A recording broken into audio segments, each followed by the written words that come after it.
Hi guys, so what I'm going to show you today is if you have the Flawless Light Up Eyebrow Shaper and it does not work. So I've only used this a few times. It works okay. It's pretty much the same as any eyebrow shaper you're going to use. So I've used it a few times in the salon, but it's not better than anything else that's out there.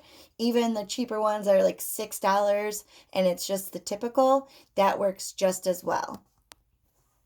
So on top of the one that I'm reviewing today, there is just your typical, like I said about the $6 one. I just liked it because it was pink and it's got the buzzers on both sides. This one is kind of nice because it has the smaller one on that side, so you can use that for smaller spots or getting in the corner. And that works just as well as this one. So no difference. Then one that I use a lot when I'm on the go or doing like a bride's makeup, because sometimes this can leave a little bit of a red spot, is these little razors. They're super cheap and really, really easy to use. You can get them for a couple of bucks. And what I do is I just throw them out when I'm done with them. You could try sanitizing them, but for the most part, these are best just to be used once and thrown out. All right, so what I had the problem with using the Flawless Eyebrow Shaper was when I turned it on, it wasn't, the propeller wasn't turning on. So what I did was I played around with it for a while and I looked on YouTube trying to find videos of what to do, how to fix it, and all it did was give me reviews on how the experience has been for other girls using this eyebrow shaper, good and bad.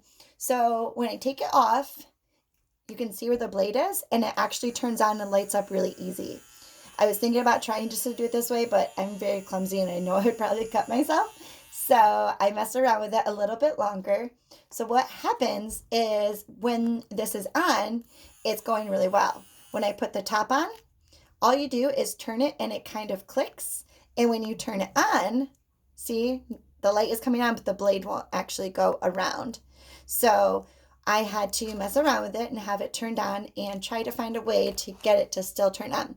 So I don't know if I'm missing something on the inside. Maybe there's supposed to be a washer or something.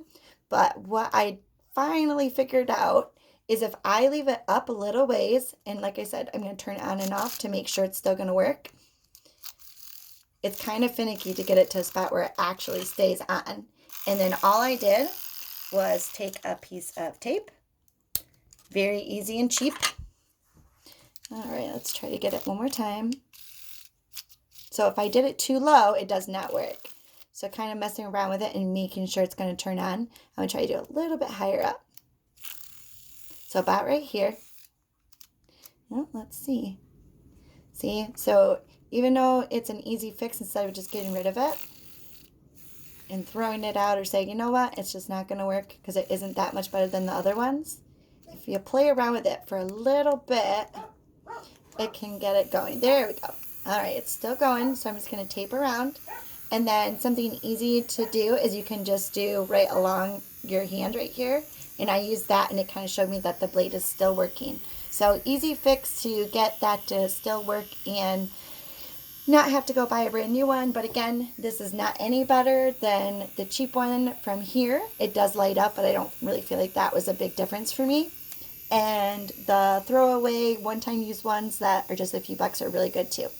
All right, check more videos out. Thanks.